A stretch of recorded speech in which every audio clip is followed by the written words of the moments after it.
Hi, I am Matt Lloyd. One of my greatest achievements was stealing a large group of lions in the back of a lorry. I took great pride in that. Oh, there's more. For some reason, I walked into an aviary full of sexually charged male birds. I don't know what came over me. I don't mind a groan, I'll take that. While I was in there, an exotic large-beaked bird damaged my bugle, and I had to pay to have it repaired. Damn hornbill. I saw another exotic large-beaked bird trying to play backgammon on its own, and I said, look, two can play that game. Enough bird jokes now. Beyonce recorded a song for parents that have allowed their children to drown. If you liked it, you should have put an inflatable ring on it. I'm not going to do the accompanying dance routine, it's too harrowing. I once offered a trifle to Destiny's Child. They said no. I don't think they were ready for that jelly. I mean, people said 15 years ago those jokes were dated, but I'm refusing to take them out. People used to say, or still say, that my material's okay, but my delivery's not very good. But to be fair, I haven't been doing long in the curtain installation business. Anyway, in the kind of modern, woke atmosphere for comedians, I'm kind of in an unfortunate position because I tick all the wrong boxes. I'm male, white, straight, privately educated, university educated. I went to Oxford, not to the university, just on a day trip. I actually have 2 degrees from Cambridge. It's better anyway. And then, as you probably gathered, I have several traits that make me unlikable. So I like jazz music. I can get away with it here, but I'm really into craft beer. I'm a Manchester United fan. Yeah, see, that's not good. And my grandmother taught French to both Keir Starmer and David Walliams, which I think somehow reflects badly on me.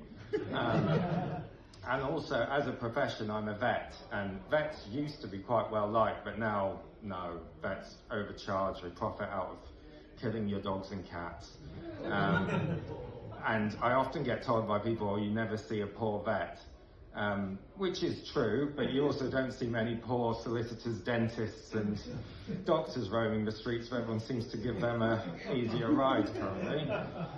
Anyway, so I'm going to ignore the current world and go back to the year 2000 when I was 11 and at school. And it was my birthday. In my school, you were encouraged to bring in cakes or sweets, and usually that reduced your chances of getting a birthday beat.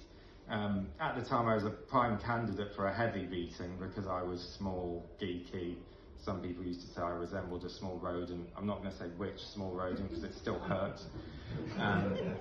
So, because it was near Easter, I brought in a bunch of cream eggs. And I thought, just a cream egg, that's not great. So everyone got a cream egg and a leaflet on the new religion I was setting up. Which I called Mattism because even at the age of 11 I had an ego. So my form teacher took me to one side and said, this isn't a joke, you need to see a psychiatrist. So I said, well, you wouldn't have said that to Jesus. I wouldn't make any more jokes about Jesus because you just end up crucified. So I kind of left the religious recruiting for a couple of years, and until we had a religious studies lesson, we had a temporary RS teacher, pretty much the lowest of the low in the teaching hierarchy, and he went round with a show of hands, and all the usual suspects put their hands up for which religion they followed, and it was just me, and he tried everything. I hadn't put my hand up. So eventually he was like, right, so what do you follow? I was like, well, I follow Mattism. And he got really angry, and he was also a vicar, and he kind of took religion a bit seriously. So he had a proper go, and I never got in trouble at school, so I was a bit upset by this, and being called a troublemaker and what have you. And it kind of weighed heavily on me for a couple of years until in the newspapers, this same temporary RS teacher / vicar was outed as a paedophile. And I thought, well, weighing it up, making up a stupid religion when you're 11 versus fiddling with kids, I think I'm probably all right. Anyway, I'll finish with 2 more jokes. Well, presuming you identify them as jokes. I once had a dream about a female horse, or was it a nightmare? And why do Muppets never have casual sex? It always comes with strings attached.